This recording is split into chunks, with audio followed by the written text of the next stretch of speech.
threat of disaster is never pleasant. Welcome to the Casual Preppers podcast. These safety measures are essential. The only place for prepping, survival, and entertainment. This will be your source of survival instructions and information.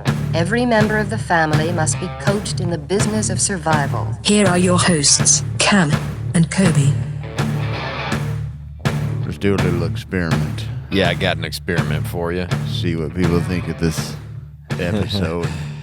Cameron, how Yes. the hell are you? Hating summer. Yeah, dude, summer's the worst. I don't care what anybody says. When people are like, what's your favorite season? Midsummer is the I like bottom. Summer. Yeah. Like, I like the 900,000 degrees and sweating on every orifice of my miserable. body. It's like, shut up.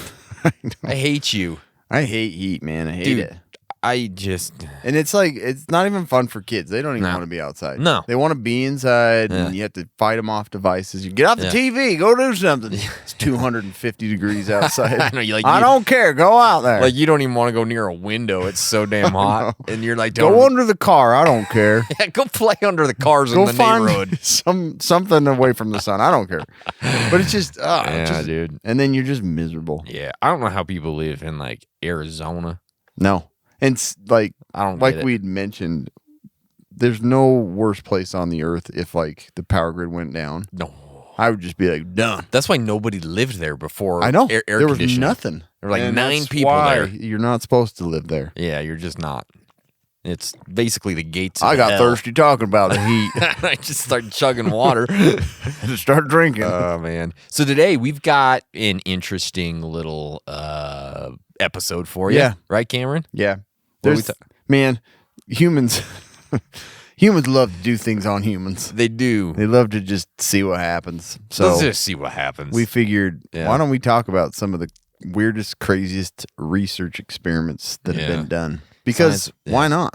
Science is crazy. We've learned a lot from We have. freaking psychopaths doing Yeah. nasty procedures on people. It's just amazing that people let other people do Yeah. some of these things. To be honest yeah. with you. And So- like some of them, it's like, what were you trying to get out of this experiment? oh yeah, I Just know. because you could? I'm bored. Yeah, well, I think today though it's like people get money for doing weird stuff from the government and all Yeah. that, and so that's part of it. But some of this stuff was just like random where are people. we going with this? Just like, well, what do you? You I got, got bored. got nothing else Didn't to have do? YouTube.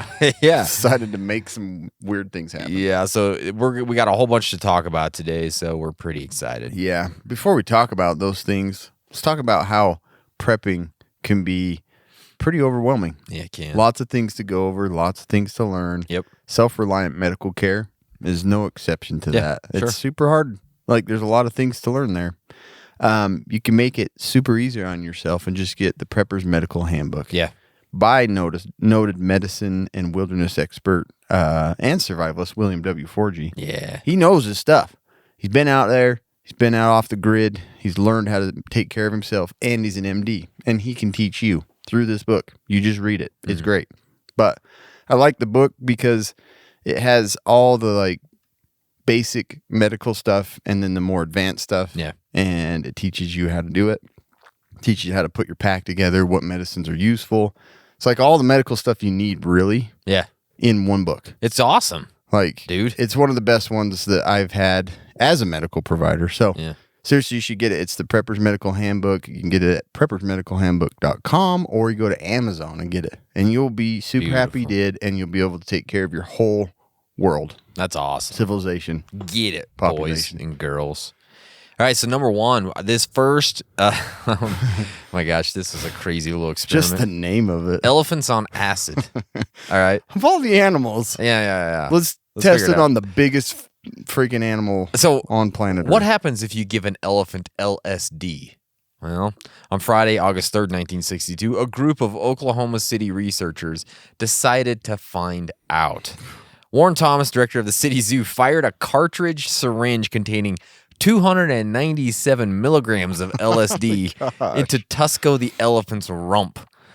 With Thomas were two scientific colleagues from the University of Oklahoma School of Medicine. Yeah, right. They were just cousins or something. Let's see what happens.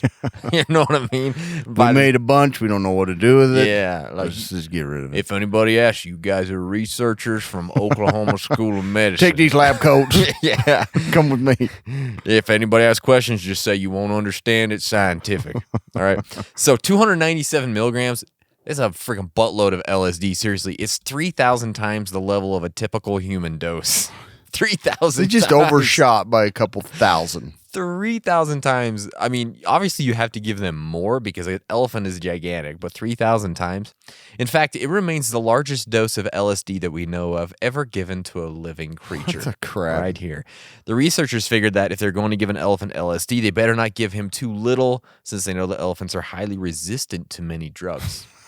So they overshot by tons. They later explained that the experiment was designed to find out if LSD would induce moose in an elephant. What's that? It's a kind of temporary madness that male elephants sometimes exhibit, during which they become highly aggressive. Why did they want to do that? I don't know. They secrete a sticky fluid from their temporal glands. It's like camels do this too. Apparently, it's kind of like a rut for deer and elk. But it's just like this they just get like all horny and crazy and they start secreting liquids from their head. It's weird. That is weird. So whatever the drug reason, 'em up. whatever the reason for the experiment, it almost immediately went awry. Tusco reacted to the shot if he had been stung by a bee. He trumpeted around the pen for a few minutes and then keeled over on his side. Oh, man. Horrified, the researchers tried to revive him with antipsychotics. But about an hour later, he was dead. Oh, my gosh. So Freaking messed up. This is my favorite part. The three scientists concluded, it appears that the elephant is highly sensitive to the effects of LSD. That was their conclusion of the whole thing. The book's like this thick. Yeah. Like 4 pages. Well, And that's it. So anyways, let me draw a picture and make it one more page. dead elephant, us scared, running away. No secretions from Yeah. head. Proposed. Anyways, that's elephants on Classified. acid. That's, I don't know. Yeah. I don't even know what they were trying to get from that. They're like, if we get them all beefed up, Yeah. take them to war, man, What are we going to do with it's them? going to destroy tanks. I don't like, have what any- was their I don't motive? know. I don't know. They're just I trying to don't get rid know. of all their LSD. How do we get rid of this stuff? How? Shoot it at an elephant. So this experiment, the obedience experiment, like, it does not surprise me one bit of just how sadistic and weird people are. They hate each other. Sure. So,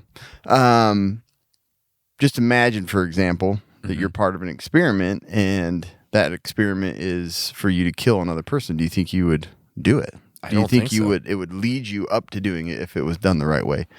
Well, according to this experiment in the '60s, Stanley Milgram was the one that conducted this experiment. And he told subjects they were participating in an experiment to determine the effect of punishment on learning. One volunteer, who was in reality was an actor, the other were volunteers that would read out the word pairs and give the learner an electric shock every time he got an answer wrong. The shocks increased in intensity by 15 volts with each wrong answer.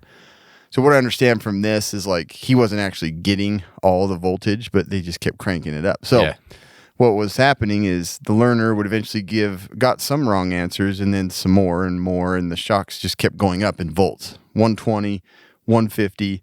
Jeez. And the learner would scream in pain and demand to be let out. Confused, the volunteers would turn and ask the researcher what they should do, and the researcher would calmly reply, "The experiment requires that you continue." And so they would just keep doing it. Oh my gosh. So the person was showing like he was in agony and he was in all this pain and he was getting shocked by voltage that, most would know this is probably Not good. going to start, you're hurting this person in all these different ways, but they just continued on. What he really wanted to see with this experiment is how long people would keep pressing the shock button before they refused to participate in the increasingly sadistic experiment. Would they remain obedient to the authority, the research, at a point of killing someone? Or would they be like, this is causing way too much, like the voltage is way too high? But he found that none of them did. They just kept going. Oh my, nobody? Up to a point to where they could see that it was 450 volts. What? That they were giving the experimenter, like that they were just keep shocking him. And they were like, none of them stopped. None of them. Oh my gosh. So he said after he conducted this, Did he write a paper and say, shocking experiment, shocking results? Shocking results.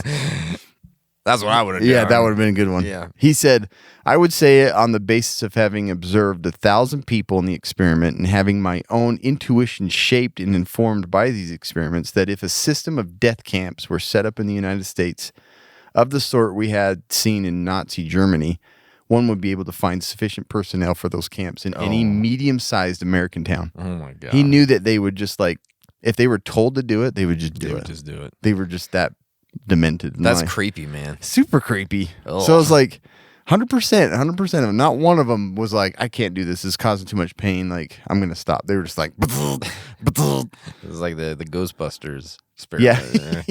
yeah. His gum falls out. That's pretty funny. I forgot about that show. I'm a or that scientist. part.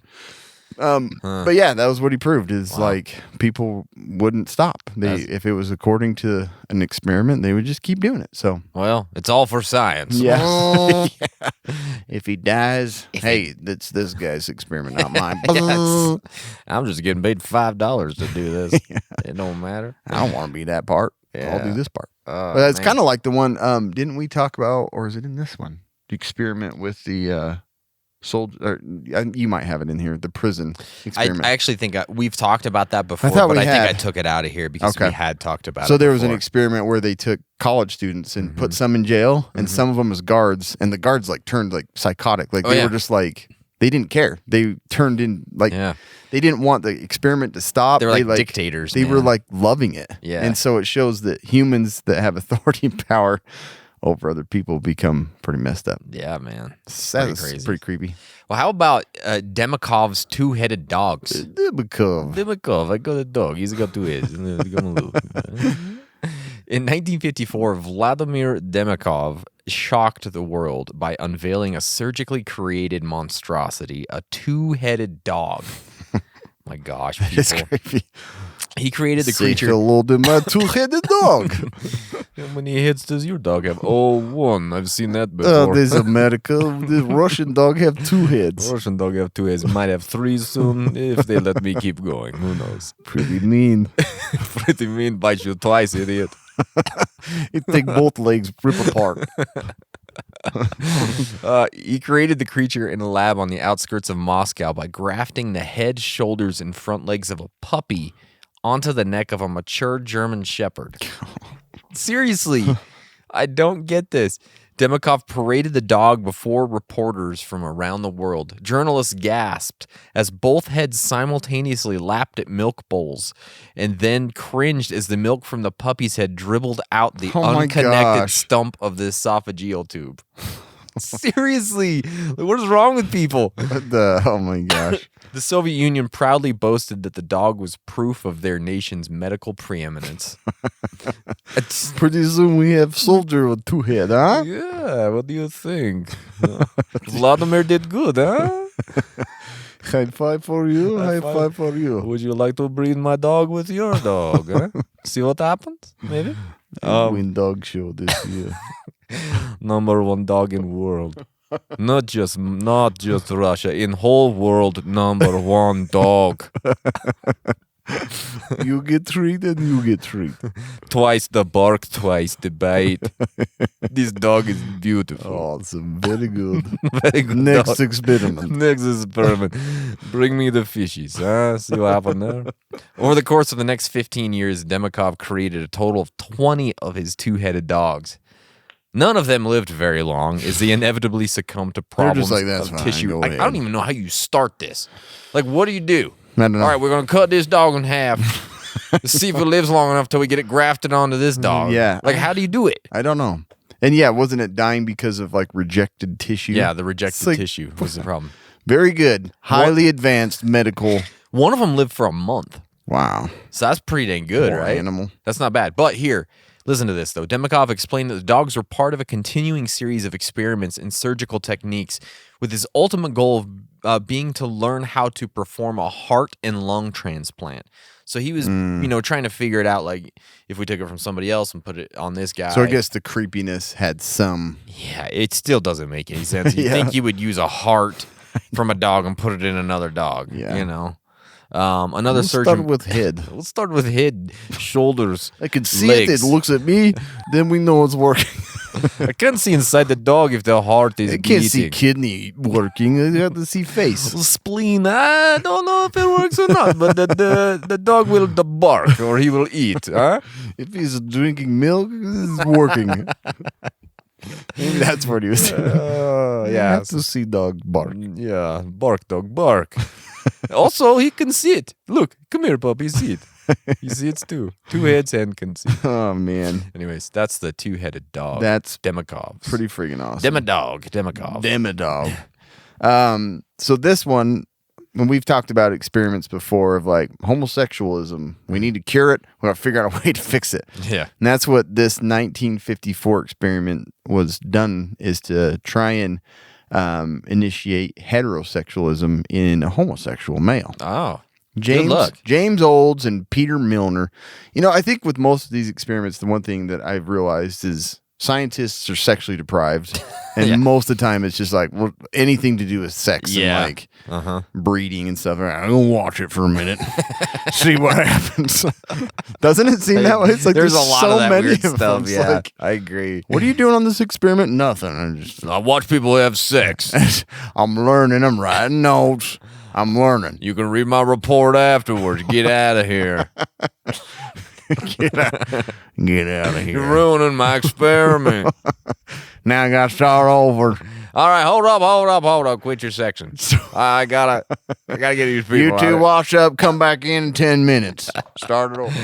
Bring in the homosexuals afterwards. We're gonna do something else. Yeah, so Yeah. so it's like it's like always these weird experiments. Yeah. So these two, James Olds and Peter Milner of McGill University, the ones that write all Peter the and textbooks. Jimmy. Yeah. Peter and Jimmy up there have been doing experiments for a long time. Yeah. So discovered that the septal region in the brain is the feel-good center of the brain. Okay. So they put some electrodes into a rat and would see what it would do, and realized that it can self-stimulate itself, and it would maniacally bang the lever up to 2,000 times an hour. That's a lot. So they're of like, banging. well, that's pretty cool. Why don't we put it in a human? Yeah. In 1970, Robert Heath of He's the one who Tulane- made the candy bar. Candy bar man. After all the sexual study, I'm gonna make candy bars. Delicious, crunchy, chocolatey candy toffee bar. What I've learned from all this.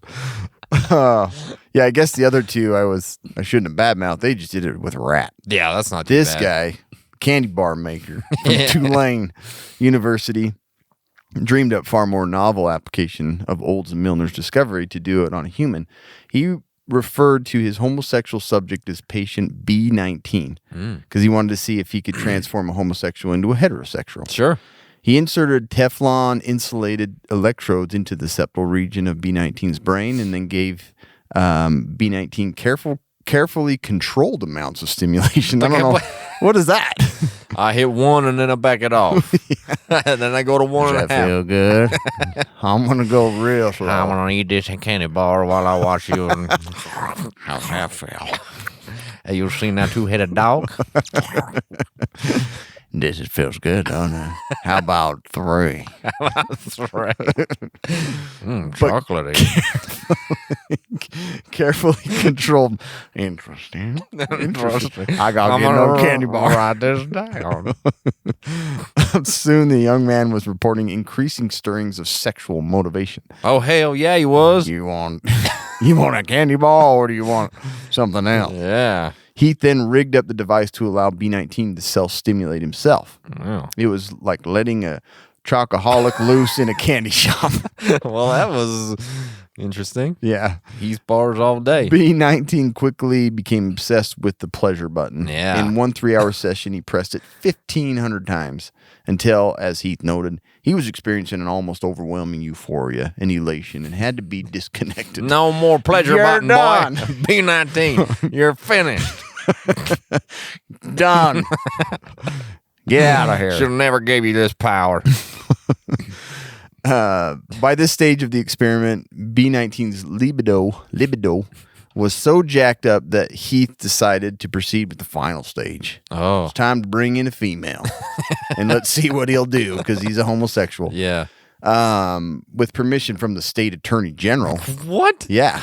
Gave him Heath permission? arranged. That guy's probably like, yeah, I've been part of Operation Climax. Go ahead. Go right on ahead. The 21-year-old female prostitute was able to come visit the lab, and he placed her in a room with B19. For an hour, B19 did nothing. But then the prostitute took initiative and did a successful sexual encounter between the two occurred. Success. Heath considered this a positive result. All right, about everybody shaking hands. We did it, yes. Eating candy bars. This will go down in infamy. We this can day. change them all. We did it. Little is known of B19's later fate. I'm like, what? They just discontinued after that. They didn't We even figured it out. It's over. That's it. We got it. We got all we needed. Bring all the homosexuals in. We got to figure it out. Heath reported that the young man drifted back into a life of homosexual prostitution. Oh, he's a prostitute. But Jeez. that he also had an affair with a married woman. He just made him buy. Yeah. Yep. Heath optimistically decided that that this showed that the treatment was at least partially successful. For sure. However, Heath never did try to convert any more homosexuals. So Yeah. he tried. He said, man, it looks like it kind of helps. But Yeah. Never moving mind. on. Gonna go do candy bars now. I'm on to something. This tastes good. It's Yeah. toffee and chocolate. Get me aroused, though. I did something I wrong. don't know if it's eating and watching this or if Yeah. it's just the bar itself. It's good. Combined. Two Yeah, things so here. that was a weird experiment. That was weird. How about this? The isolated head of a dog. These poor puppies. Oh, My gosh. So scientists, they've kind of always wondered whether it would be possible to keep a head alive apart from its body. But it wasn't until late 1920s that someone managed to pull off this feat. Soviet physician, of course, Sergei Brukhanenko, Brukhanenko, is that right? I don't know. Developed a primitive heart-lung machine. yeah. He called it the autojector. This is the autojector. It's an elbow ejector. that was weird. This is the autojector. It did. It like caught a weird vocal cord. It was. And with this device, he succeeded in keeping the severed head of a dog alive. He displayed one of his living dog heads in 1928 before the international audience of scientists at the Third Congress of Physiologists of the USSR. To prove that the head lying on the table was really alive, he showed that it reacted to stimuli. He banged a hammer on the table and the head flinched. He shone a light in his eyes and the eyes blinked. He even fed it a piece of cheese, which promptly popped out the esophageal tube on the other end. I know. His severed dog head became the talk of Europe and inspired the playwright George Bernard Shaw to muse, I am even tempted to have my own head cut off so that I can continue to dictate plays and books without being bothered by illness, without having to dress and undress, without having to eat, without having anything else to do other than produce masterpieces of dramatic art in literature. I don't even know if he's British, but he's got to be. Could you imagine, like, Yeah. yeah, I could see being like to a point of not being hassled by like food and all that. But it's like forever just a head. Like I made a big mistake. This, Can't kill myself. They should- put me in this storage shed. Keep your head on, boy. You'd lose your head if it wasn't screwed on.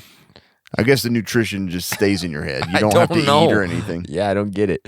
How do you breathe? Like, I doesn't make I know. any sense. It's like no. You got to have the autojector. Yeah, it's true. It's the only way. Blood ain't gonna be So, reproduced. Nothing. Anyways, poor little puppy. Yeah, that does suck.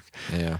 So, sorry, I bumped my button. I scrolled down too fast. Now Monkey head transplant? No. We're Number at vomit. 6, human ape hybrid. Oh, wow. We're way up there. I don't know what you did. I did. I scrolled like clear past like 17 notes down the road. For decades, rumors circulated that alleged Soviets had conducted. Man, I know. Always Soviets. freaking the Nazis are the worst. And then they've been doing all this Look crap. over at the Germans. They do weird things. Pay attention to them, not to us. Shut up, puppy dog. Avalanche over here. But yeah, experiments to try and create a human-ape hybrid by breeding chimpanzees and humans. But it wasn't until the collapse of the Soviet Union that the opening of Russian archives, that would have been awesome, Oh, yeah. that the rumors were confirmed. Dr. Ilya Ivanov was a world-renowned expert on veterinary reproductive biology. But he wanted to do more in life than just breed fatter cows. Yeah, for sure. The fat cow's good, but I want something more. I just need something more substantial for my legacy, you know? I got 4 books, how to breed fatter cow. Give me some more Been material. there, done that. Let's move on to something else. I breed fattest cow in the world. You see that the guy got a 2-headed puppy dog? Huh? I just 2-headed puppy dog. It's Italiano. But you got to. We got You to see one the guy without that 2-headed dog. the meatball, huh? That's a spicy meatball. It's a 2-headed dog. In 1927, he traveled to Africa to pursue his vision of interbreeding man and ape. Again, As vision. deprived. Yeah. Thankfully, his efforts weren't Which way does it successful. go? How do you do it? That's what I was wondering, but Yeah. this kind of tells you. Okay, does it? This was due to both. It wasn't Didn't successful. work, Both okay. due to genetics and people agreeing to this crap. For whom he and to the native staff of West Guinea Research Facility who he worked with, they're like, we ain't doing this. If they had found out what he was really doing, What? yeah, you want to breed what now? Wait. Get back up to Russia if you want to do that weird shit. And you the good that makes feather cow? Huh? Go get me a ribeye. I ain't doing this weird stuff you want to do. They found that he wrote in his diary, this could have led to very unpleasant consequences.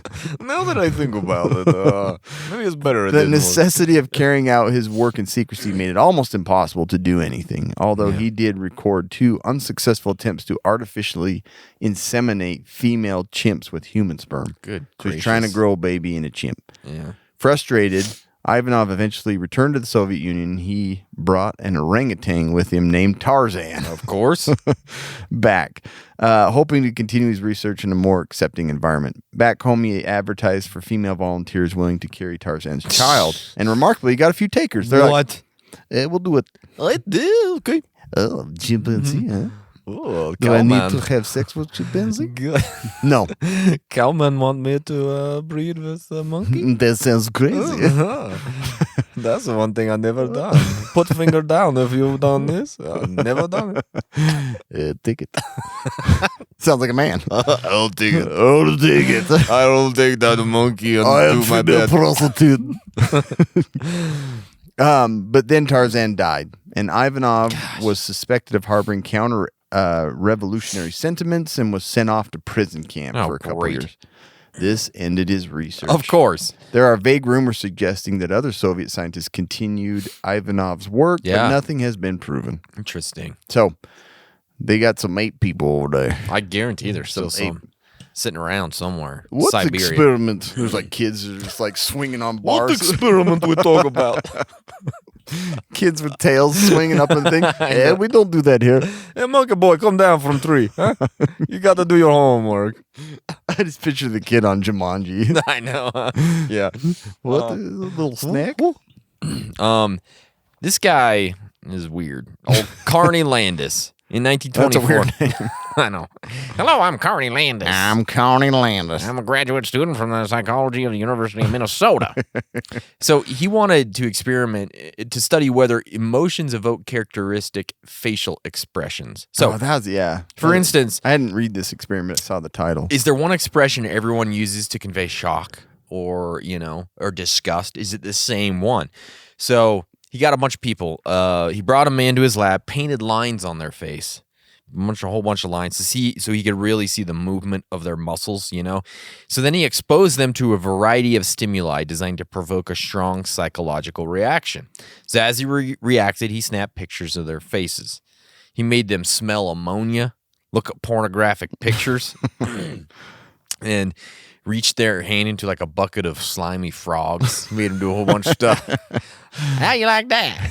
How'd that make you feel? Let me draw your face. Super weird looking. I'm gonna draw your face, take a picture of it for later. Oh, no. Mama's gonna want to see this reaction. I just see him drawn, but making the same expression. And they're all just like stick figures they're just drawing. Yeah, no, like really, like no help at all. He has no artistic ability. None. This didn't go very well. Yeah. I couldn't draw their face. This was when they were shocked. This was when they were just has scared. little lines by their head. Yeah. Well, that doesn't look any different. But the climax of this experiment arrived when he carried out a live white rat on a tray and he said, "Decapitate it." Decapitate the rat. Oh, wow. Most people initially resisted his request, but eventually 2/3 of them did it. Wow. Yeah. See, there you go. I know. In the art of experiments, they're Here's like, the worst part. I'll kill it. He noted that most of them performed the task quite clumsily. The effort and attempt to hurry usually resulted in a rather awkward and prolonged job of decapitation. Oh. Oh. I know. It's like, have a sharp sword there for him or something. But, like, just let him... It's bleeding everywhere. What do I do? I don't stop making that noise. You cut it through the mouth. Ah. My fingernails are short. How do I do this? It got... Did you take the picture of my face yet? I want to go home. Yeah, your tongue's out. So, anyways, his experiment presented a stunning display of the willingness of people to obey the demands of experimenters. There you go. No Again, matter how bizarre that's those so demands creepy. may be. But basically, it didn't. There was a wide variety of expressions. So nothing really happened other than that. That was weird. Move on. I know. What else can we do? What else can we figure out? That was a weird experiment. I don't even want to write about it. Chalk that one in the weird pile. Let's have it move on. Weird pile. Weird experiment. Yeah. Throw that. I don't even have anything to say about Throw that. that It's in too that weird. pile. Yeah. The vomit drinking doctor. What? This guy is disgusting. Okay. It sounds Obviously. disgusting. But like through medical experimentation, they always like would test things on themselves or prove their point with like, I'm gonna inject myself with this. It's always at the movie where it's like, we haven't tested this, and then the guy's in the corner, I'm doing it for Yeah. the USA. Yeah. But yeah, that's kind of what this whole thing is about. Yeah. So Stubbins Firth. There's 2 F's. Yeah, I don't know if it's Stubbins Firth. 2 Stubbins F's. F. 2 B's, 2 F's. Nice to meet Dr. you. Firth. You got a puke? 2 F's. Don't get me confused. You got a puke? I'm thirsty. He was a Philadelphia doctor trained in the early 19th century. All right. Having observed the yellow fever that ran riot during the summer but disappeared during the winter, he concluded that this must be because yellow fever, contrary to popular opinion, was not a contagious disease, a la COVID. Exactly. Instead, he theorized that it was caused by an excess of stimulants such as heat, food, noise. A lot of noise get you yellow fever. Watch out. Quiet down. You Don't kids get be sick. quiet, you can get yellow fever. How do you want that? No good. But to get proof, he had to prove what he was, what his theory was. Sure. So he's like, I'm going to do it on myself. So he did it in the most disgusting way ever. He started making small incisions on his arm and pouring fresh black vomit. Oh How do you my know if it's fresh? gosh. It just came out. Hurry and put it in. Yeah, making an incision here. Go for You it. know what? Just puke on my arm. Yeah. I'm going to cut it open. We're good. So the weirdest way possible, he's like he cut his arm open and was putting fresh black Ugh. yellow fever laden vomit into his cuts. He didn't get sick. Like, boom, look at that. He did dribble some vomit in his eyes. Oh my god. Then he fried some in his skillet. Oh my gosh, what is wrong with Dr. Farth or whatever the hell his name is? Firth. He would fry it in the skillet and What? inhale the fumes. He's like, yeah. I ain't getting it. Let's bake it. Let's fry Yeah, it. oh yeah. He fashioned it into some pills and swallowed it. Oh my God. Finally, he took to drinking entire glasses of pure, undiluted black vomit. That is the worst thing I've ever heard. And still, he didn't get sick. He's like, oh, look at this. I'm fine. I'm a miracle of science. I'm fine. I love me some vomit. Can I get a little ice for this? It is. Look, it's like Firth. I know. First. Rounded out his experiment by liberally smearing himself with yellow fever tainted fluids, blood, saliva, perspiration, urine. Give me that yellow fever sweat. I want it on my That body. yellow fever. Healthy as ever, he declared that the theory was proven. Unfortunately, he was dead wrong. Yellow fever is actually very contagious, but it required direct transmission into the bloodstream. I don't know how the cutting didn't do it. Jeez, I know. Usually by a mosquito to cause infection. But considering all Firth did to infect himself, it is a bit of a miracle he remained alive. Wow, that's disgusting. What a nasty dude. I hope he probably ended up being like a gynecologist. No, that is the worst thing I've ever heard. Dr. Firth Frying can up kiss vomit. It. Yeah. Well, they puked on my cuts. I rubbed the urine on my body. Well, we haven't fried it How yet. can I prove? Yeah, just fried We up. can make waffles with this shit. See how it goes. You hear that? I'm swallowing it. Yeah. I ain't feeling sick one bit. Gonna brush my teeth with it, maybe. Now, that is kind of grew to get a little liking of the fresh black vomit.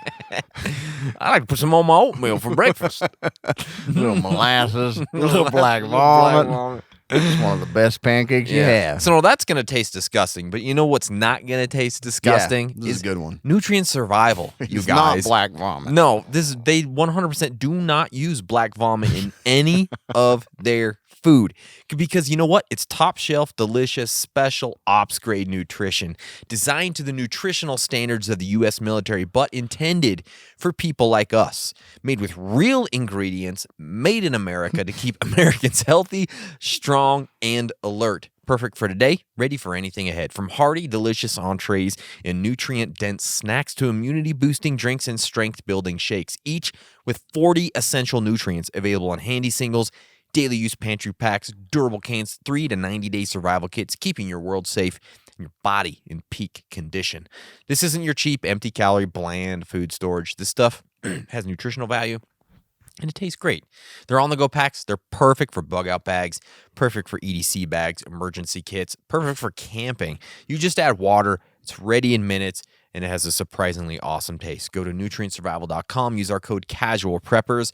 You're going to get 10% off your order, and you're going to support the podcast. So go get that stuff. Way better than black vomit. Like, immensely better. Yeah. And it'll last 25 years, some of that stuff, so it's great. Probably healthier than what you eat now. Most you might likely. as well go get Most likely. Mm-hmm. Now, how about, you ever heard of a head transplant? Yes. A puppy. A puppy. How about a monkey head transplant? Yeah, why not? Why not? Vladimir Demikov. So this wasn't him. This is the other guy. It wasn't? He unveiled his two-headed dogs in Oh, 1954. that's right. I Okay, was like, another guy. we talked about that. It inspired a strange kind of surgical arms race between two superpowers. Yeah. Or that rather, led to some weird a stuff. head race. All right. Eager to prove that its surgeons were actually the best in the world, the American government began funding the work of Robert White, who then embarked on a series of experimental surgeries performed at his brain research center in Cleveland, Ohio. That's my brain research center. It's my mom's basement, but it says brain research center on the door. That's just Brian Research Center. Why, that's my brother. Okay, brother Brian White. I'm Dr. Robert White. Brian White. But I had no other place to go. But most people don't notice that. No, yeah, you got something wrong with your brain. You spelled it wrong. It resulted in the world's first successful monkey head transplant. Who knew? Yeah, I didn't. It occurred on March 14th, 1970. So weird. Why? I don't know. It took White and his assistants hours to perform the carefully choreographed operation, separating a monkey's head from its body and reattaching it to a new body. They had to kill 2 monkeys to do this thing. Hopefully it wasn't like a person monkey from Russia. You know, Maybe they just put it back on the same body and they didn't realize it. we're just gonna stitch some stitches right here and Put tell it 'em, on. Did we switch the body? No. Oh, okay. Yeah, we'll just tell people. all it's- these monkeys look exactly the same. You know. Anyways, when the monkey woke and found that its body had been switched for a new one, it angrily attacked White with its eyes. With its eyes? Snapped at him with his teeth. Look at these eyes. I'm pissed. I'm so mad. You ever seen a monkey attack a boy with its eyes? I did. Where's Brian? I was in a lab assistant, and it was the weirdest thing I've ever seen. It happened. The monkey survived a day and a It half. snapped its teeth at him too. Yeah, did both. Did both. The monkey survived a day and a half before succumbing to complications from the surgery. We don't know why it died. Surprise, surprise. Still had a body, still had a head, didn't live. It's exactly the same as it was when we cut it off. I don't understand biology one bit. Don't get it. Stubborn little monkey. Yeah. It didn't want to just keep that body. Yeah. Try to give him bananas. I don't know. Didn't want to live. What else you do? What else you do? I don't know. I'm gonna go play some Atari. As bad as it was for the monkey, it could have been worse. White noted that from a surgical point of view, it would have been easier to put the monkey's head on backwards. For some reason, he noted that afterwards. One strange thing is the monkey said he probably put it on backwards to begin with. Probably been easier backwards. Wait a minute. I already did have it on backwards. So White thought he should have been treated like a hero. Yeah. But instead, the public was appalled by what he had done. Screw you all. Dr. White will be back. I ain't fixing your brain. Screw your brain. all your brains are screwed. Don't even ask me. And see what happens when you have brain disease. You get shot in the brain. Yeah. I ain't helping you. Me and my brother Brian are going fishing. Screw you guys. Brian, let's get out of Let's here. get the hell out of here, Brian. What's the one Brian White song? I don't know. I can't remember. No idea. Nevertheless, I was White sing it, but I can't remember. White soldiered on, campaigning to raise support for a human head transplant. Oh, White soldiered on. Yeah, he soldiered on. Couldn't see what you said Yeah, there. yeah. He's like, well, we did it almost with the monkeys. Let's just do it with a person. They're smarter. Yeah. He toured with Craig Vedeviz, a near quadriplegic. This guy's almost a quadriplegic. Practically, he's quadriplegic. Can't move his He's pinky. like, I'm fine. Guys, I'm fine. My pinky's broken. I wheeled in here. That's it. You're practically a quadriplegic. Don't listen to Craig. His brain's broken. I'm a brain doctor. I know what I'm Trust talking me, about. his arms are acting for themselves. He volunteered to be the first to undergo the procedure. I did not volunteer. He tied me up. He tied me up. I'm not here under my own volition. But to date, I'm here for a prosthetic and a new wheelchair. No, you're not. I got something to tell you. Look at this monkey. How would you like a whole new body? Yeah, think about it. Think about what you can do. Yeah. You want to run again? You want to swing from trees? A monkey did this for a day and a half. Yeah. He almost bit me with his eyes. But anyways, they haven't done the human So head they transplant say. yet. Yeah. Wow, that happened. So yeah, Yeah, that was happened. conducted in Brian's lab. Yeah. The remote control bull. Oh. Yale researcher Jose Delgado stood in the hot sun of the bull ring. I stood in the hot sun. The bull's coming right at me. Jose man. Delgado stood in the hot sun. He sounds like a poem, man. Yeah. This guy. Oh, this guy. And this bull is coming at me. He's picking up speed really fast. And I got very scared. I said, oh no. But when it about hit me, I hit the button and it stopped. Jose Delgado will leave to tell the story. But that's exactly what the experiment was. Okay. So he got in there in the ring and he was going to demonstrate the ability of the stimoceiver. What? So not the auto injector. Okay. The stimoceiver Stimoceiver. is to manipulate behavior. Okay. The stimoceiver was a computer chip operated by a remote control unit that could be used to electrically stimulate different regions of the animal's brain. Such stimulation could produce a wide variety of effects, including involuntary movement of the limbs, Awesome. the eliciting of emotions such as love or rage, or the inhibition of appetite. Huh. It could be It could also be used, as Delgado showed, to stop a charging bull. Great. So yeah, he got in the ring, come charging at him, and he was calm as day. He's like, "Hey, look at me, Jose, don't sweat. I'm in the heart of the sun, Heart of the and sun. boom, stop, bull." I am God now. Everybody, I am the captain now.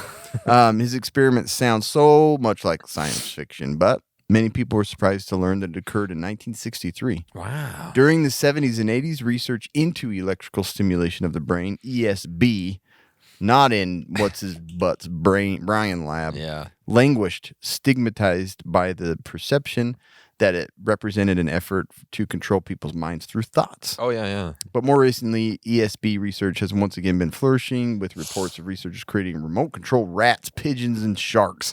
Birds? Yeah, yeah. Uh, They've been doing that for quite some time. well, Jose, man, it takes balls. Yeah, it takes big cojones, man. Big ones. That's So, a good one. Yeah, that one's interesting. I got a story to tell you. It's about the ape and the child. All right? So history, it contains a number Wasn't of... the transplant stuff? No. Okay. History contains a number of accounts of children raised by animals. You know, we've all heard the story of the Jungle Book, maybe. And I don't think that's real, but, you know, there's been a lot of stories like that. The children in such cases often end up behaving more animal than human, even when they're returned to human society, right? This made the psychologist Winthrop Kellogg, the cereal magnate, he wondered what would happen if the situation were reversed. What if an animal was raised by humans? No one's ever had an animal in their house before. Think about it. Yeah. Well, what about dogs and cats, Dr. Kellogg? Anyways, what if it was raised? Dr. Kellogg. Just eat your cornflakes. These are delicious, by the Yeah. way. What if an animal raised by humans as a human, would it eventually act like a human? Oh, yeah. That's what he was wondering. So to answer this question, in 1931, he brought a 7-month-old female chimpanzee named Gua into his home. He and his wife then proceeded to raise her as if she were human, treating her exactly the same way they treated their 10-month-old son, Donald. So they had Donald, they had Gua, raised them both as humans. Okay? Donald and Gua, You go get your sister up. She's a monkey, but fine. I guess, yeah. I mean, you're 10 months old, so it wasn't really saying much. Oh, he but was 10 months? 10 months. Oh, that's right. That's right. Donald and Gua Oh, yeah. played together. No? Yeah. They were fed together. And the Kellogg's subjected them both to regular tests to track their development. So one such test was the suspended cookie test, all right, in which the Kellogg's timed how long it took their children to reach a cookie suspended by a string in the middle of the room. I mean, if you're not, like, tipping the scales towards the monkey, I don't know, but that sure sounds like something a monkey could do better than a 10-month-old human, doesn't it? Let's see who can climb a tree the fastest. Get up there. Donald, you're stupid. You idiot, Donald. Got a brain fart. Something going on. I'm disappointed you're my son. Get over here, Gua. Gua, I love you. Yeah, you get an extra bath time tonight. Donald, you're sleeping in a tree. Donald, you're sleeping in the garage, you dumb idiot. You know what? You're going out to live with the monkeys. I want to see what you grow. I'm trading you guys. Trading you in. So Gua obviously regularly performed better on such tests than Donald. Physical tests. Yeah. But in terms of language acquisition, she was a disappointment. Goddamn monkey can't talk yet. I only got one that can't freaking climb a tree, but talks okay. This one can't talk and climb a tree. I don't know. Which one am I going to keep? This is the best. Despite the Kellogg's repeated efforts, the ability to speak eluded her. Yeah. She can't speak. What do we do? What are we doing wrong as parents? Our monkey girl can't sleep or speak or sleep. Disturbingly, it also seemed to be eluding Donald.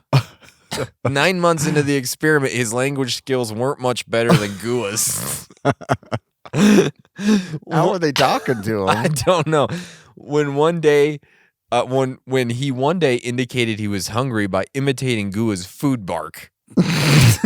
The Kellogg's decided the experiment had gone far enough. What's a food bar? I don't know. Oh, you want some cornflakes? Get it to her quick. Oh, that was Donald. I forgot. Shut up, Goo. Oh, hell, that was Donald. Donald? Yeah. Oh, no. So they decided that had So gone. later on, Gua became a prestigious doctor, Yeah. and Donald Eats cornflakes in mom's basement all day long.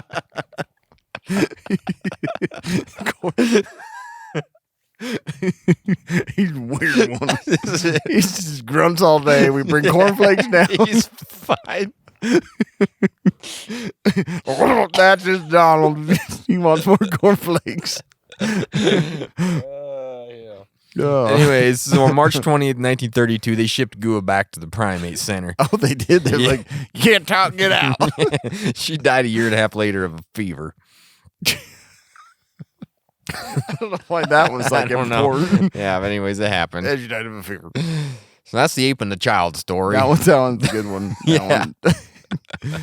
Poor Donald. All this led to the invention of cornflakes.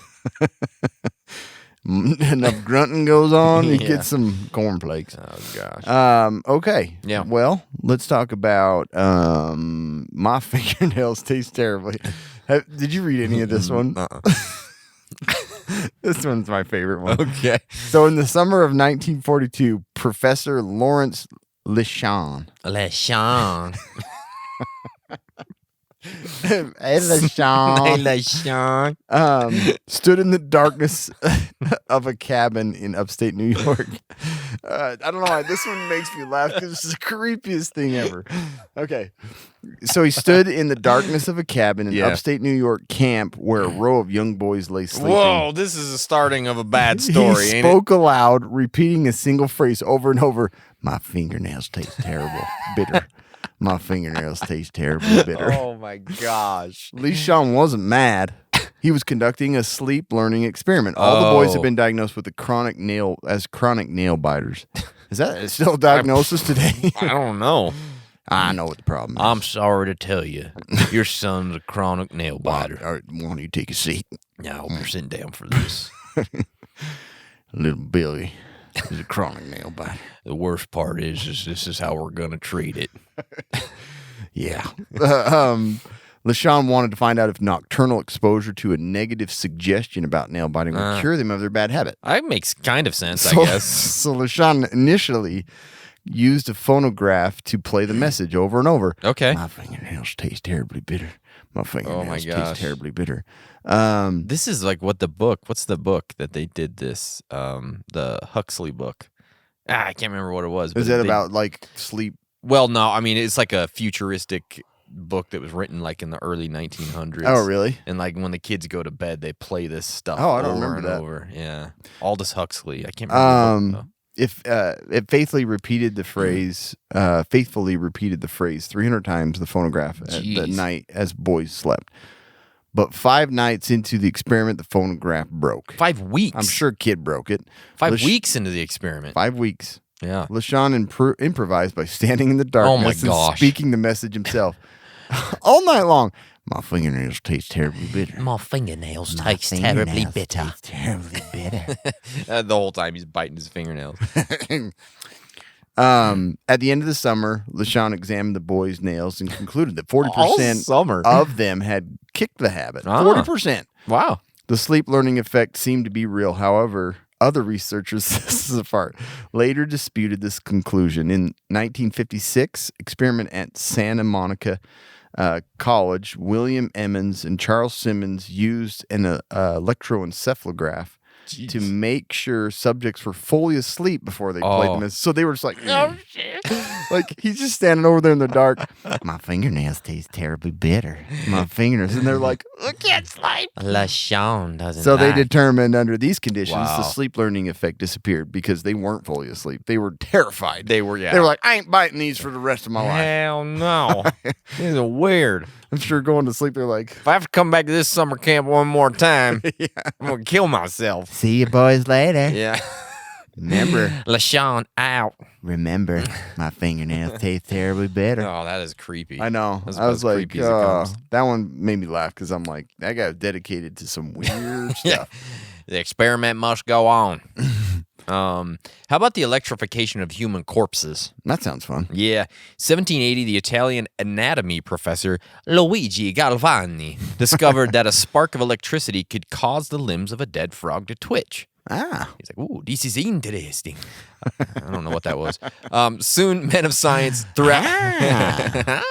this is very interesting. Very interesting. Mario, come over here. This is very interesting. Bring it out to spaghetti. We're going to do an experiment. Look at the chocolate frog. Soon, men of science throughout Europe were repeating his experiment, but it didn't take long for them to bore of frogs. This is just boring. Frog again. La, la, La, da, da, da, da. ribbit. Yeah. So they turned their attention to more interesting animals. For instance, they wondered what would happen if you electrified a human corpse. Right from frog. There's no in between. No. What is the next step? I think a human. I get it. I know. I'll take it to human, huh? What do you think? A person to be very interesting. That'd be a spicy meatball there, huh? Galvani's nephew, Giovanni Aldini, embarked on a tour of Europe in which he offered audiences the chance to see his stomach-turning spectacle. His most celebrated demonstration occurred January 17th, 1803, when he applied the poles of a 120-volt battery to the body of the executed murderer George Forster. When Aldi placed wires on the murderer. on the mouth and ear, the jaw muscles quivered, and the murderer's features twisted in rickets of pain. The left eye opened as if to gaze upon his torturer. For the grand finale, Aldi hooked one wire to the ear and plunged the other up the rectum. This is the grand finale. And there you go. What do you think is going to happen here, huh? Watch this. You put it in the butthole. Oh, my goodness. I'm going to lose my spaghetti. Oh, no. Everybody be amazed.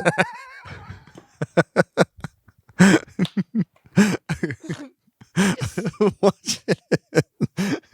It goes up the bottle. Everybody will be amazed. My uncle will be so proud of this. He thinks he's a fettuccine. It's a very good. Watch this. Watch this red sauce here, huh? I love that. That's the grand finale.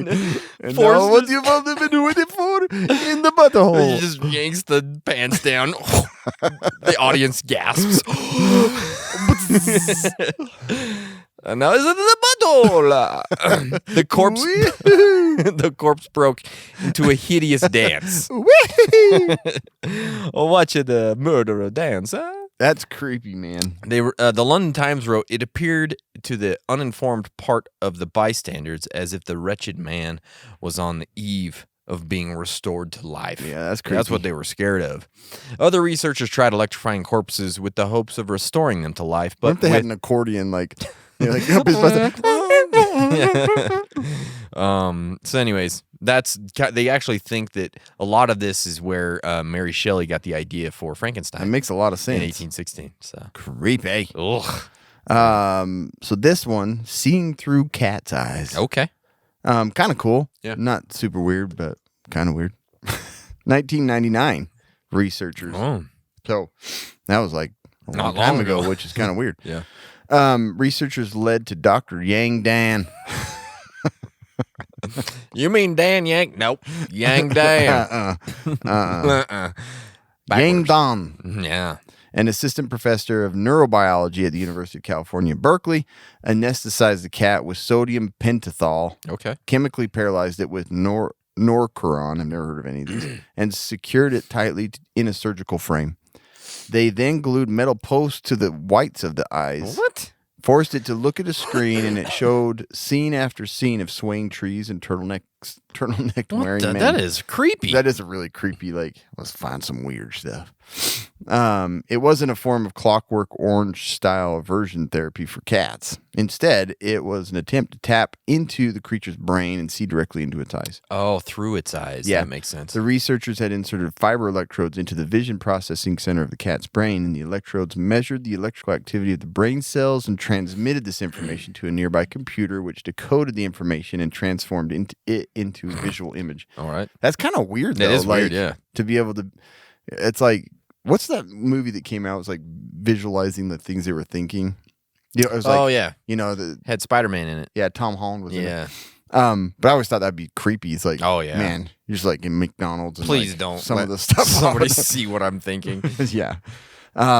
As they watched the images of the trees and the turtleneck wearing guy, the same images emerged slightly blurrier on the computer screen across the room. Wow. They So- actually worked? It did. That's crazy. The researchers suggested that the pictured quality could be improved in future experiments by measuring the activity of a larger number of brain cells. Wow. They probably have that down to like 4K now. Yeah, that's crazy. Super weird. Wow. What are you looking at? I'm going to find out. Now, this next one this was definitely needed for science. So, if you know about male turkeys, they're not super fussy. Uh-huh. You give them a lifelike model of a female turkey, they're going hard, right? I mean, any turkey hunter knows this. That's why they put out those decoys, right? But these researchers were like, Martin Shine, and Edgar Hale. It's like, It wasn't that Martin Sheen. Martin Shine of the University of Pennsylvania. It made them curious about what might be the minimal stimulus required to excite a turkey, right? So they embarked on a series of experiments to find out. Basically what they did is they got a whole model of a female turkey. Let the turkey out. Boom, turkey's excited, going hard. Then they just started removing parts one by one of the model of the turkey to see if it would still keep going, right? They had a tail. They move a tail. They remove the feet. They remove the wings. They were all removed. But the male bird still waddled up to the model, let out an amorous gobble, and tried to do its thing. Finally, the researchers were left with a head on a stick. And surprisingly, the turkey still showed great interest. In fact, I don't care. It preferred a head on a stick over a headless body. Oh, really? It's all about the Just head. need about it. It's all about the head. Needed a face. So if you take the head off of the bodies, it's like, I don't know if that's a turkey. wait a minute, you guys messing with me? It's like down to nothing, and it's like everything seems fine. Take the head away. Wait a minute. Wait a minute, I ain't You no dumb idiot. screw with me. You guys just getting off on watching me do this? What's happening? Something got real weird, and I can't figure it out. That's what a turkey sounds like, by the way. So Shine and This is Hell's southern. subsequently investigated how minimal they could make the head itself before it failed to elicit a response. They shrinking the head. Little baby head. They discovered that freshly severed female heads impaled on sticks worked the best. Holy But crap. if the male turkey had nothing else, it would settle for a plain balsa wood head. So that's the end of that. It would do it. It would do it. Well, we learned a lot for the human race today, boys. Good job, everybody. Yeah. Hey, Martin, hey, Carl, good job on the balsa head. Yeah. That was good. I didn't think this was going to work, but didn't hell, look- it worked. It didn't look like a turkey to me, but the turkey sure liked You it. sure fooled old Butterball over there. He's satisfied. I'll tell you that right now. Now cut his head off. Now cut his head We'll off. eat him. I'm hungry. You need a turkey sandwich. That's super weird. Yeah, that was a good one. Oh, yeah, that was a good one. This one I like because this is not surprising. Mm-hmm. Would you go to bed with me tonight? No. Imagine that it's 1978 and you're a Okay. young woman walking across a young man walking across the campus of Florida State University. Okay. Beautiful female stranger approaches you and says the exact words, "I've been noticing you around campus. Whoa. I find you to be attractive. Would you go to bed with me tonight?" I'd look around and be like, where's my buddies? Yeah, They're exactly. messing with me. Exactly. Yeah. If you were that man, you might have thought that you had gotten incredibly lucky, Mm-hmm. but not really. You were actually an unwitting subject to an experiment designed by psychologist Russell Clark. He's like, "You dumb kids." Yeah. Watch So, this. He had persuaded the students of a social psychology class to help him find out which gender in a real life situation would be more receptive to a sexual offer from a stranger. I could have told you this. I could have summed this up and just wrote the paper that day. Yeah. So young men and women from his class fanned out across the campus and began propositioning strangers. Yeah. The results were predictable. 75% of guys were happy to oblige to attractive female I strangers. thought it would be higher than that, honestly. I thought it'd be 90%. There must have been some for the other team. Yeah, must have been. A few who said no officially or typically offered an excuse such as "I'm married." Oh, okay. Yeah, That's a good I could excuse. see that, I guess. But not a single woman accepted the identical offer of an attractive male. Not one. Not one? In fact, most of them, there must have been some ugly dudes in that social. Yeah. So, You would think one would. I know. Most of them demanded the guy to leave her alone. Get out of here. Get out of here. At first, the psychological community dismissed Clark's experiment as a trivial stunt, but gradually his experiment gained acceptance and eventually praise for how dramatically it revealed the different sexual attitudes of men and women. That makes sense. Yeah. So basically, women are not going to give in Yeah. for sexual things. Makes a whole lot of sense to me. Yeah, it does. Yeah. The men are like, sure, Yeah, why not? it's heading over psychology. I got 8 minutes before class starts. Yeah. So, guys, I got to tell you about Off the Grid. Their summer 22 collection is out right now. Oh, really? Go to the website, Off the Grid Surplus. They've got brand new shirts, brand new pants, I haven't taken a look. brand new shorts, Cameron. Tank tops. I have seen the even. new shorts, though. That's true. I have seen Tank tops even. And they have new hat styles available as well. If you like hats, which most people do, because hats are great. I love hats. Yeah, they keep, the sun off your head and all that kind of stuff. So they've got some really cool stuff right now. And if you haven't tried their shorts, Cam and I can't speak highly of them enough. Yeah, seriously. Seriously. I wore some again this week, and I was just like, gosh dang, I love these They suckers. make good clothes. They're so good. Yeah. So go to offthegridsurplus.com, get an extra 15% off with our code CASUALPREPPERS15. This is the only code we have that's a little bit different. CASUALPREPPERS15. You get 15% off everything they have, and you're going to be super excited about it. Yep, they've sent us some to try, and I've bought my own. Yep. I bought my own because I love it so much. Because it's so good. Yeah. Okay, this one is actually really, really interesting. In 1822, a fur trader on the Mackinac Island in Michigan was accidentally shot in the stomach and treated by Dr. William Beaumont. Despite dire predictions, the fur trader survived, but the hole in his stomach that never healed. Ugh. It just stayed there. Recognizing a unique opportunity to observe the digestive process, Beaumont began conducting That does suck, buddy. experiments. Hey, you know what? Let's try something real quick. This is the craziest thing.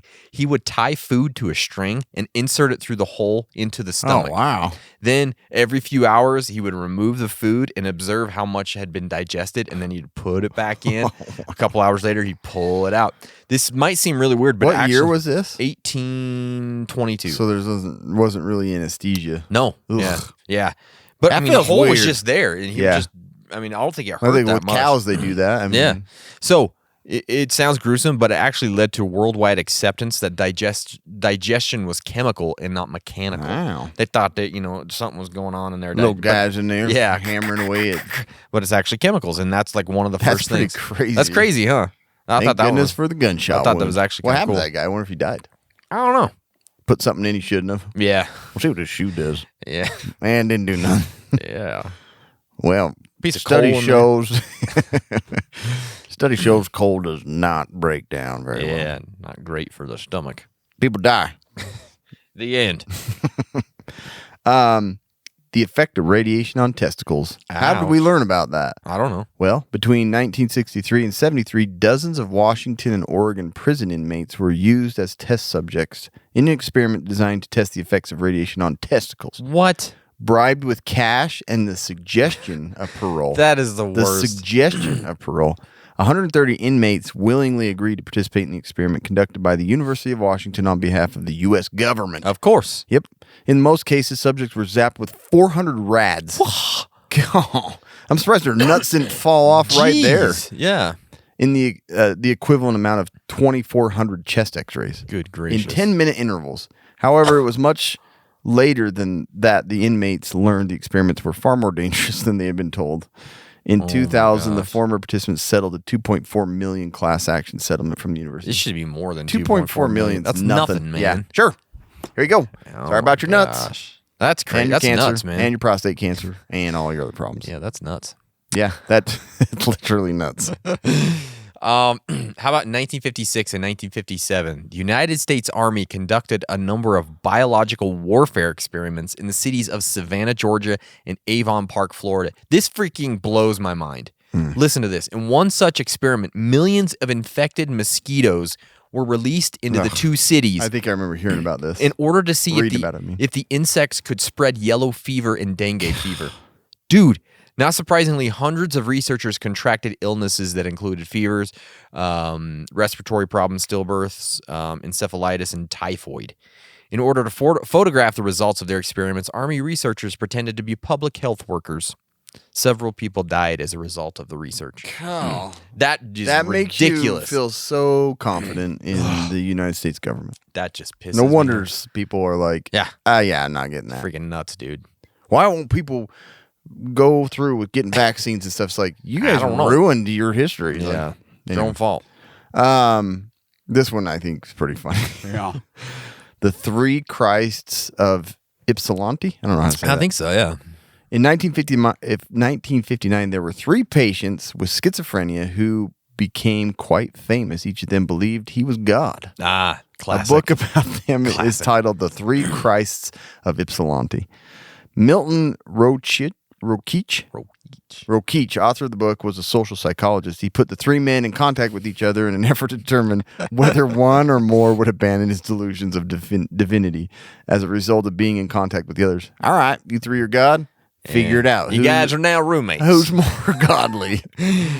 We got 3 gods living in one room. Yeah, can't be 3 of you. No. So figure it out.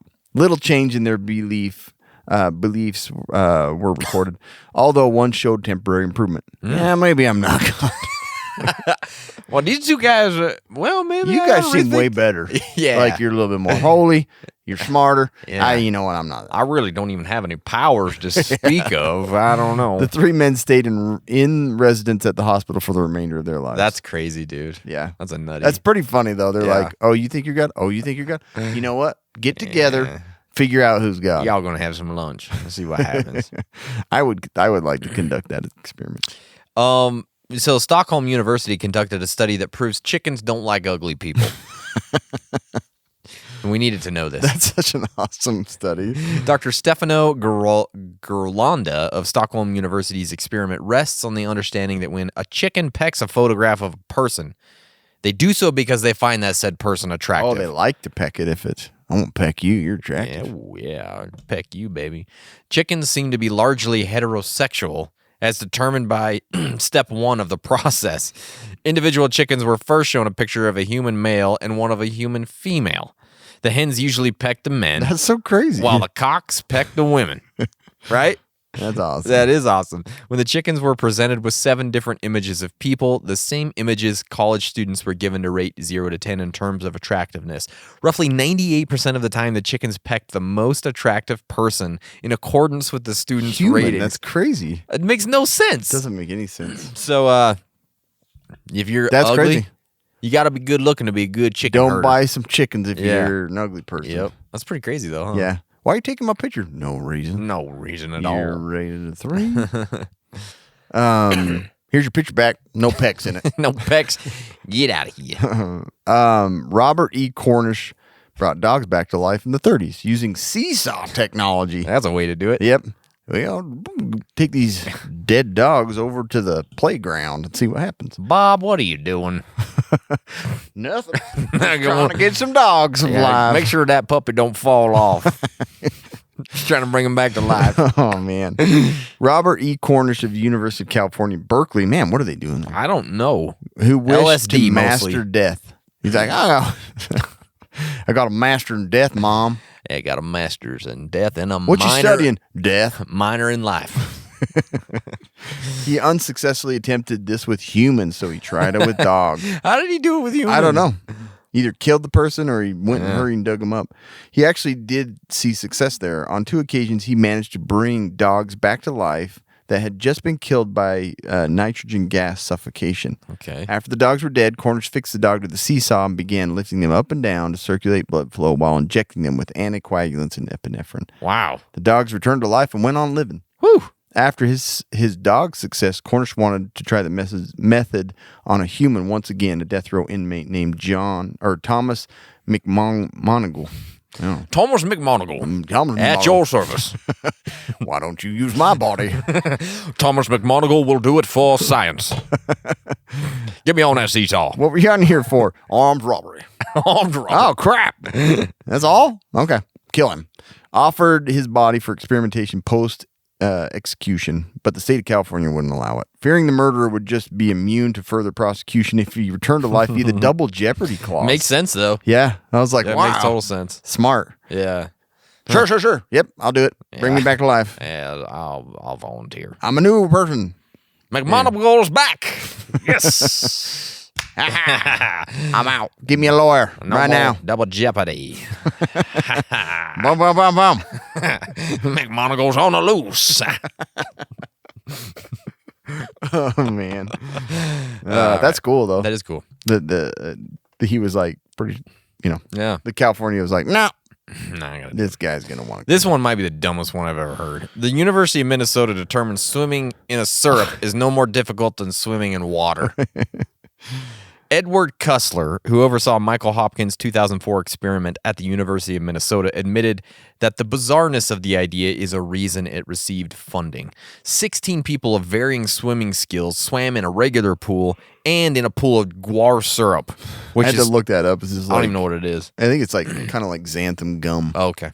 It's like a thickener. It's twice as thick as water. The differences in their recorded times were negligible. That's the That's whole so thing. weird. That's it. A liquid's a liquid. Yeah. I don't know. I mean, you would think, I guess, that it would be. Try if it's it in thicker, honey, and Yeah. we'll see. Yeah, you sticky son of a bee. So that's all we got, guys. Man, we do have science. There are some good experiments out there. There was but more, there's some too. terrible. Oh, there's a There's a ton. lot more. We do have the latest battle box, so we're excited about that. We're going to tell you about it right this second. All right? The first Here item, we mission go. 89, is the pocket shot. Where's the pocket shop? That's the condom slingshot Oh yeah, thing. Yeah. it's pretty cool. It is I pretty cool. guess. Then we got the Rescue Essentials Battle Does it come with Bandage. marbles? Yeah, it does have a few. Comes with BBs in there. Pocket shot. Pocket shot. And then we have the Rescue Essentials Battle Bandage. That's cool. Yeah, you got to have bandages, especially if you're in battle. yeah. Especially if you're in battle. Then you got the Decibels custom molded earplugs. I actually thought this was pretty cool. Yeah. How did they get my custom shape? Yeah, I don't know. That's cool. And then you go But to it must like you heat them up or something. ouch. I'm going to see a lot of Maybe new not. patients. I know. Then we Burn go my to hair. the advanced box. This is my favorite item. The Dead Fish Co. Wenge Alpine Foldable Chef Knife. No, we haven't even Dude, it is cool. So it's basically a chef knife that's foldable so you can take it with you camping. That's cool. And I don't know. I just put mine in my kitchen because I Your love mobile kitchen. my dead fish knives. I do too. I use them. And so I just put this Every one in day. the kitchen, man, because it's pretty rad. Ooh, what you doing over there? Getting her out? It's an experiment. Experiment. Gotta be. Again. Oh, it doesn't slide open. No, you gotta I think it just pops open. Dude, that's way cool. Pretty cool, huh? Yeah. So it's like a, Chop, chop, chop, chop. yeah, exactly. It's a noise it makes. Chop, chop, chop. That's chop. pretty sweet. Yeah, I'm excited about that one. And then you go to the Pro Box, and we have the Nikon H35 1000 lumens headlight. It's pretty dang cool. And it has like 2 lights on it or something. Yeah, I like that. A spot beam and a flood Yeah, beam. it's pretty awesome. So that thing is cool. 1600. That's pretty good. And then you go to the Pro Plus Knife of the Month, M3 Tactical M3 Force Recon. So that's the latest battle box. And if you guys want one, use our code CASUALPREPPERS. You're going to get a free knife sent to you. So that's an awesome deal. It's a deal you can't beat. Yeah. So anything else, Cameron? No, that's it. Go Beautiful. on, create your own experiments at home. Do it. Stay survived.